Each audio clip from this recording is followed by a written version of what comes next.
In my lab, my students and I define media sensory curation as, in this academic way, selective use and arrangement of media devices, content, settings, peripherals, and environments to maintain sensory regulation through visual, auditory, and tactile sensory inputs.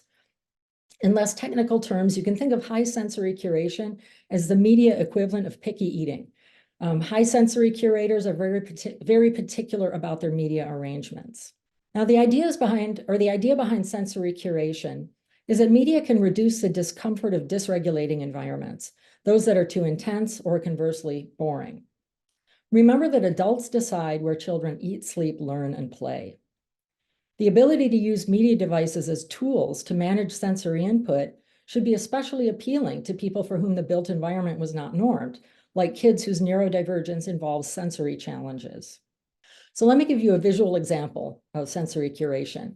Here we have a photo of Katz's Delicatessen in New York. Those of a certain age are going to know it as the location of a certain famous scene in the movie When Harry Met Sally. Imagine being a sensitive kid in this environment. The clashing sounds, the visual clutter, the smells of different foods, the experience of being jostled in a crowded room. Now imagine that you can replace at least some of that unsettling sensory input with something more settling and predictable. Behold, the beautifully regular motion paths and soothing music of Minecraft, blocking out most of the noise and visual chaos.